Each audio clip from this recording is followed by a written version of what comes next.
Hi everyone, my name is Sukanya and I welcome you to Equipat. আজি আমি এটা বহুত important topic পঢ়িব গৈ আছো which is CAA. আমি চাম যে why this topic is in trend, contextত কিয় আছে, newsত কিয় আছে, এটা background check কৰিম, features চাম and we will see CAA with respect to Assam. অলপমান ইয়াৰ positive points, অলপ negative points, এটা way forward and most importantly এটা practice question on this topic. This practice question will be in line with APSC mains. So APSC mains karone practice question to diya hobo at the end of the session.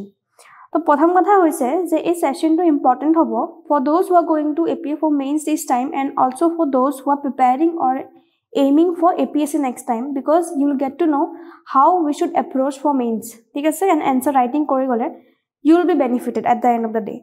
So yate ami dekha paisu je government announce korile the implementation of citizenship amendment rules.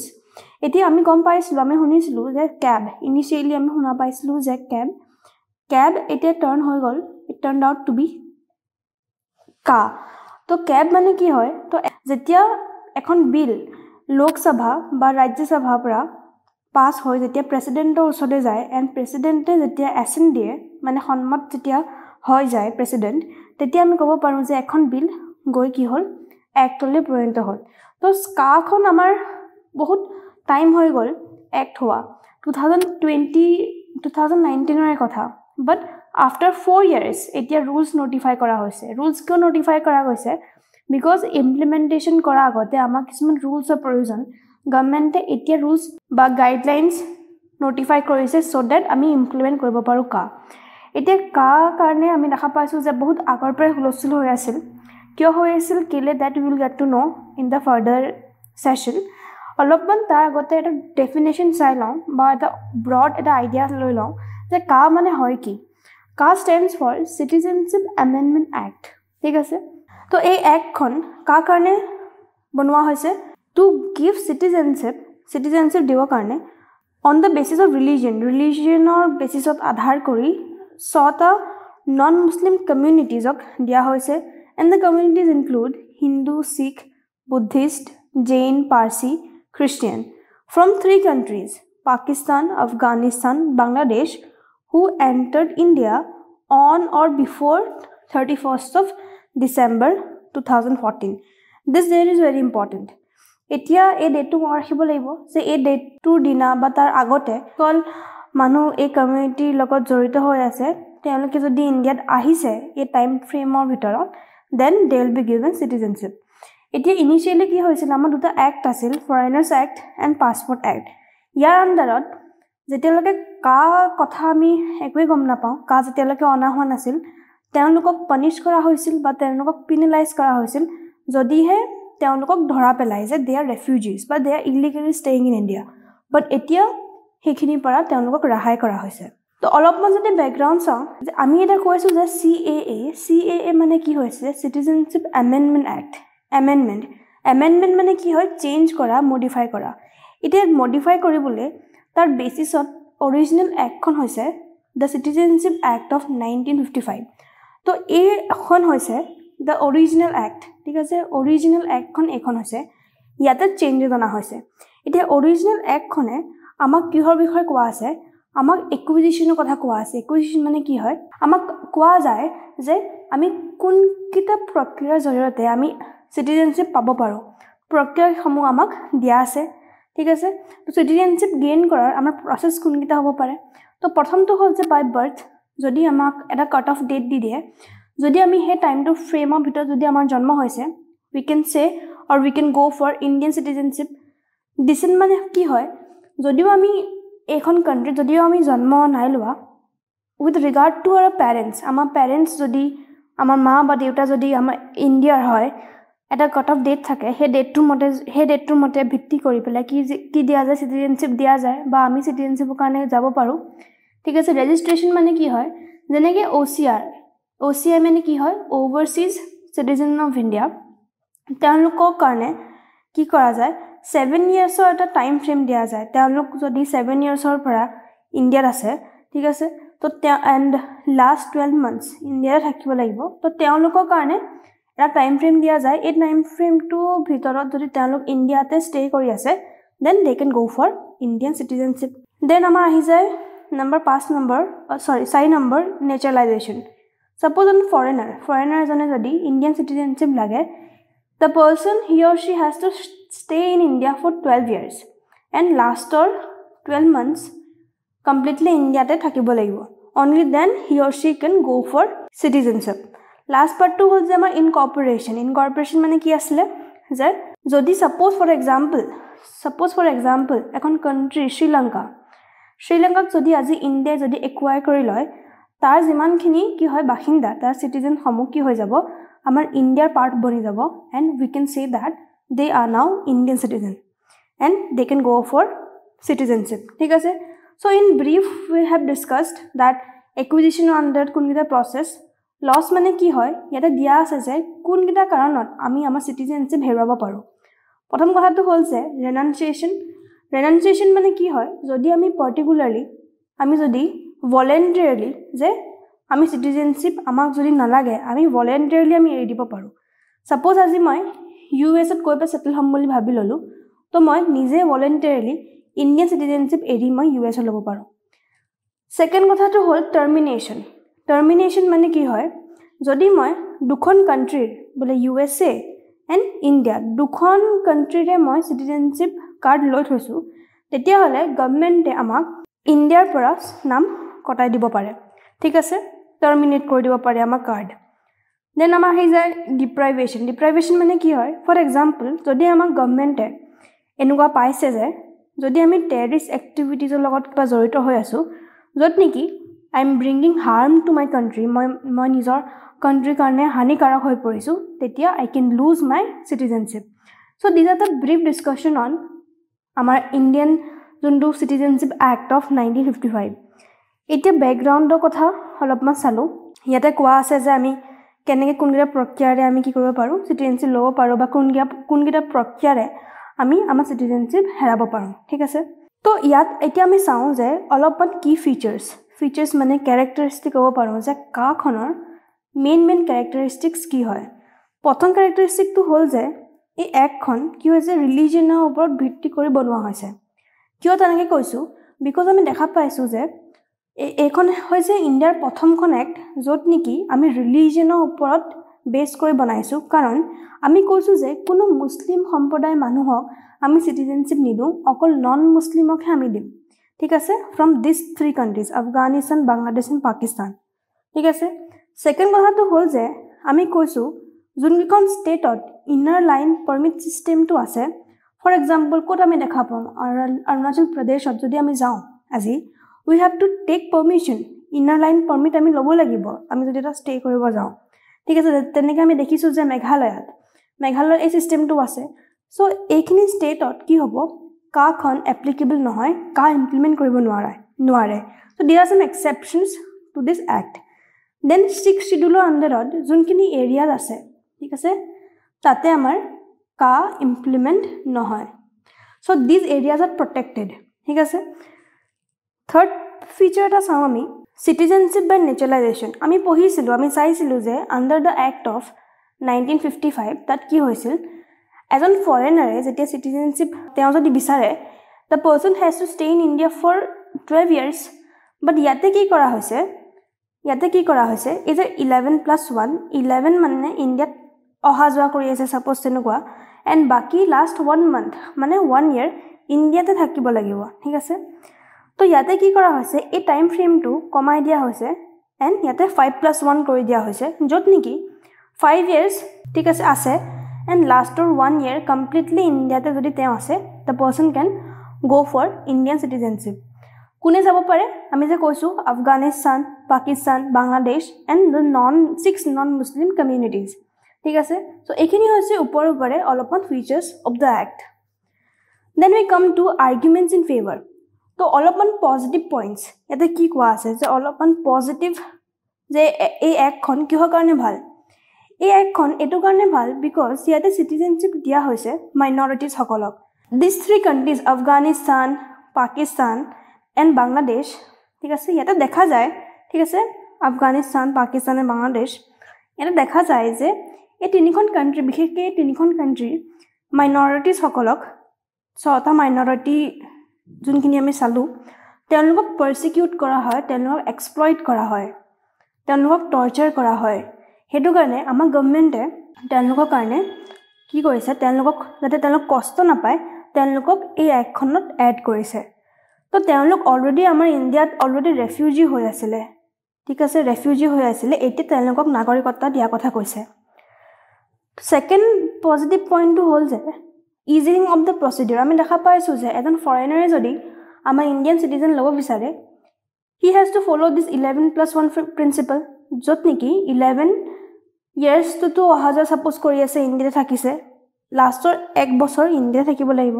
ইয়াতে হে time ফ্ৰেমটো 5+1 হৈ গৈছে তো বহুত short হৈ গ'ল আমাৰ টাইম ফ্ৰেমটো থাৰ্ড কথাটো হ'ল যে হিষ্টৰিকেল লিংক এটো প্ৰথম এনেকুৱা এজনটো ষ্টেপ লৈছে আমাৰ ইণ্ডিয়ান গভৰ্ণমেণ্টে এনেকুৱা নহয় কি ইণ্ডিয়া এই ষ্টেপটো প্ৰথমবাৰ কাৰণে লৈছে আমি দেখা পাইছো যে ইণ্ডিয়া আৰু পাকিস্তানৰ মাজত যেতিয়া পাৰ্টিশন হৈছিল তেতিয়াও ৰেফিউজি সকলক কি দিয়া হৈছিল সিটিজেনশিপ দিয়া হৈছিল অলসো যোনটো বাংলাদেশৰ যোনটো লিবাৰেশন ৱাৰ যত নেকি ইণ্ডিয়া বাংলাদেশক লিবাৰেট হ'বলৈ হেল্প কৰিছিল তেতিয়া আমি দেখা পাইছো যে ইণ্ডিয়া এনেকে হেল্পিং হেণ্ড আগবঢ়াইছিল সো এটো এনেকুৱা নহয় যে ইণ্ডিয়া এটো প্ৰথমবাৰৰ কাৰণে এনেকে ৰেফিউজি সকলক হেল্প কৰিছে বা সহায় কৰি আহিছে বাট আগতো এনেকুৱা লিংকেজ আছে যত নেকি ইণ্ডিয়া এনেকুৱা ইনিচিয়েটিভ লৈছে দেন কনসাৰ্নস কি আছে যে আমাৰ একখনে কি বিপদ আনিব পাৰে বা what are the negative aspects of this act প্ৰথম কথাটো হ'ল যে it targets a particular community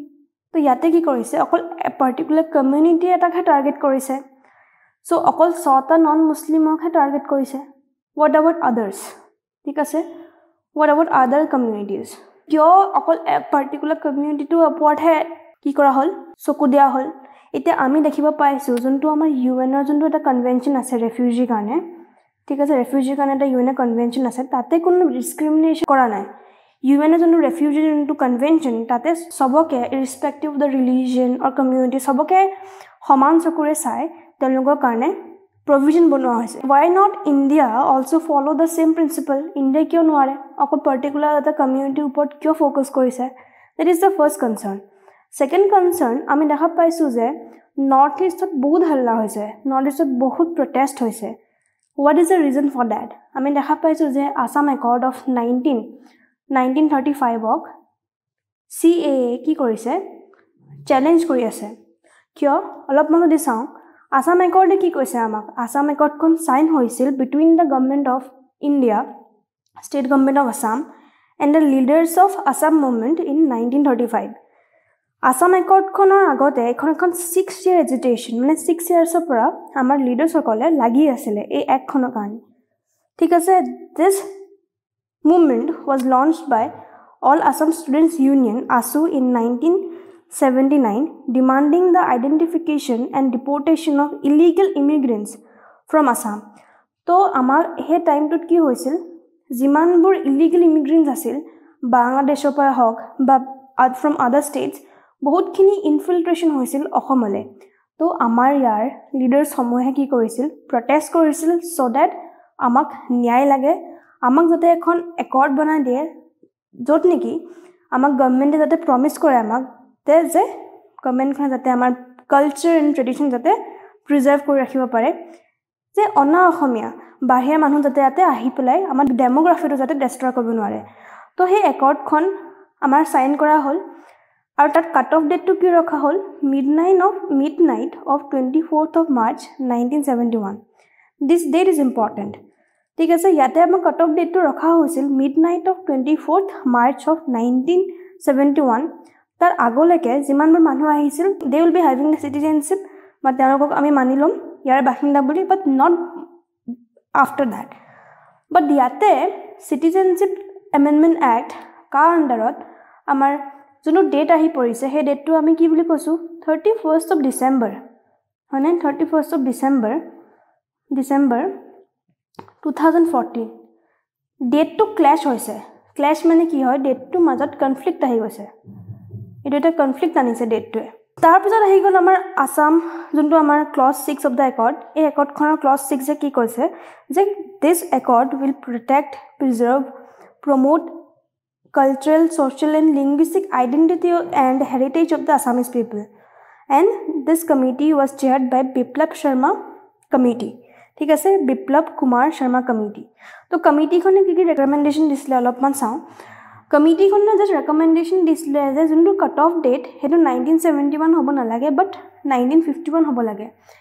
কমিটিখনেতো আৰু পাছলৈ লৈ গৈছে ডেটটো. ঠিক আছে, কমিটিখনে কৈছে যে আমাৰ আসামৰ কি কৰিব লাগে, ৰিজাৰ্ভেশ্যন থাকিব লাগে. ক'ত থাকিব লাগে? পাৰ্লিয়ামেণ্ট, আসামিজসকলৰ কাৰণে ৰিজাৰ্ভেশ্যন থাকিব লাগে পাৰ্লিয়ামেণ্টত, ষ্টেট এছেম্বলি হওক বা লোকেল বডিজত. ঠিক আছে, মোৰঅভাৰ আসামত লেজিছলেটিভ কাউন্সিল এখন গঠন কৰিবলৈ কোৱা হৈছিল, যে লেজিছলেটিভ কাউন্সিল অসমত থাকিব লাগে. তাৰপিছত কৈছিলে যে ৰেকমেণ্ডেশ্যন দিছিলে যে কোটা থাকিব লাগে, ক'ত? গভৰ্ণমেণ্ট জবছত আসামিজ পিপুলৰ কাৰণে কোটা থকাটো বাঞ্ছনীয় ৰেকমেণ্ডেশ্যন দিছিলে, বাট ইমপ্লিমেণ্ট হোৱা নাই.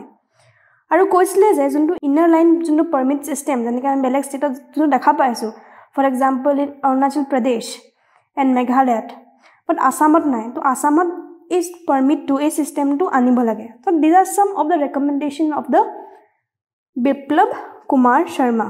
ঠিক আছে, কমিটিখনৰ. নেক্সট আমি থাৰ্ড নম্বৰ কনচাৰ্ণটো কি হয়, যে এক্টখনে ফাণ্ডামেণ্টেল ৰাইটক ভাইলেট কৰিছে. কেনেকৈ ভাইলেট কৰিছে? বিকজ আমি দেখিছোঁ যে this act is dealing with only one kind of particular community. Because ইয়াতে মুছলিম সম্প্ৰদায়ৰ মানুহক কি কৰিছে? ডিছক্ৰিমিনেট কৰিছে, তেওঁলোকক এলাউ কৰা নাই. So' this is violating the fundamental rights. Then number 4ত আমাৰ কি আহি গ'ল? Administration challenges. এতিয়া আমাৰ কাৰণে অলপ ডিফিকাল্ট হৈ পৰে to identify between illegal migrants and persecuted people. Because এতিয়া ছাপ'জ বাংলাদেশৰ বেংগলী যিমানবোৰ মানুহ আছে, বেংগলী মাইনৰিটি থকা যিমানবোৰ মানুহ আছে, তেওঁলোক যদিও পাৰ্চিকিউটেড নহয়, they move in to Assam to seek employment বা to seek to do other kind of business, but they are not persecuted individuals. তো তেওঁলোকক আইডেণ্টিফাই কৰাটো অলপ ডিফিকাল্ট হৈ পৰে. বিকজ কেলে? বিকজ দেৰ আৰ ন' চাৰ্টেইন ক্ৰাইটেৰিয়াছ যে এইকেইটা ক্ৰাইটেৰিয়া ফিল কৰিব লাগিব বুলি, ৰাইট? তো সেইটো কাৰণে ইমপ্লিমেণ্টেশ্যন চেলেঞ্জেছ আহি পৰে. দেন আমাৰ আৰু এটা পইণ্ট হ'ল যে লিংকেজ উইথ NRC. এতিয়া যিমানবোৰ মানুহক আমি NRCত যিমানবোৰ মানুহৰ নাম নাই, ঠিক আছে, বেংগলী হিন্দু মাইগ্ৰেণ্টছ, ঠিক আছে, যিমানবোৰ বেংগলী হিন্দু মাইগ্ৰেণ্টছৰ যদিও NRCত নাম নাই, নাও দে কেন অফাৰ চিটিজেনশ্বিপ. ৱাই? বিকজ দেৰ আৰ ন' ডিষ্টিংশ্যন যে আমি ইলিগেল মাইগ্ৰেণ্টছ কোনবোৰ হয় বা পাৰ্চিকিউটেড পিপল কোনবোৰ হয়, there are no' clear line of definition, right? সেইটো কাৰণে আমাৰ কি হৈ যায়, এতিয়া NRCত যিমান মানুহক আমি কি কৰিলোঁ, আঁতৰালোঁ, সেইসকলেও এতিয়া চিটিজেনশ্বিপ পাই যাব পাৰ্চিকিউটেড বুলি, right? So' these are some of the concerns. ইয়াতে অলপমান পইণ্ট ৱাইজত সৰু সৰুকৈ ক্লিপছভাৱে দিয়া আছে. Because in this way, in the kind of a flow chart, in small words, we can add these points in answer writing. ঠিক আছে, সৰু সৰুকৈ. দেন এটা ৱে ফৰৱাৰ্ড আমি কি ক'ব পাৰোঁ যে ন' ডাউট ইণ্ডিয়াৰ যোনটো ইনিচিয়েটিভ লৈছে ডেট ইজ কমেণ্ডেবল. কিয়? বিকজ ইণ্ডিয়াই এটা ষ্টেপ লৈছে to protect the persecuted minorities in our neighbourhood. But we have to make sure that এটা বস্তু ইমপ্লিমেণ্ট কৰিবলৈ যাওঁতে যাতে আমাৰ কনষ্টিটিউশ্যনেল প্ৰিন্সিপলছখিনিক যাতে চেলেঞ্জ নকৰে বা ভাইলেট নকৰে. আমি এইটো এনচিয়'ৰ কৰিব লাগিব যে কিবা এটা প্ৰভিজন আনিব যাওঁতে যাতে আমাৰ বেচিক ষ্ট্ৰাকচাৰটো ডেষ্ট্ৰয় নহয়, আমি নিজৰ যাতে ফাণ্ডামেণ্টেল আইডিয়াজ প্ৰিজাৰ্ভ কৰি কিছুমান কাম কৰিব পাৰোঁ. তাৰপিছতে ইয়াত কি হয় যে ট্ৰান্সপাৰেঞ্চি ৰুলছ লৈ পেলাই, CA ৰুলছ লৈ পেলাই ট্ৰান্সপাৰেঞ্চিটো বহুত ইম্পৰ্টেণ্ট হয়. ট্ৰান্সপাৰেঞ্চি মানে কি হয়, easily answerable and easily accountable আমি পাৰিব লাগিব কৰিবলৈ. But we have to make sure that যোনটো কমপ্লিট প্ৰক্ৰিয়াটো কি হয়, ট্ৰান্সপাৰেণ্ট যাতে হৈ যায়. নেক্সট কথা, সুপ্ৰিম কোৰ্টৰ এটা বহুত ইম্পৰ্টেণ্ট ৰোল প্লে কৰিবলগীয়া আছে ইয়াতে. Supreme court has to ensure that fair procedure যাতে তেওঁলোকে এপ্লাই কৰিব পাৰে ইন ইমপ্লিমেণ্টিং দিছ এক্ট.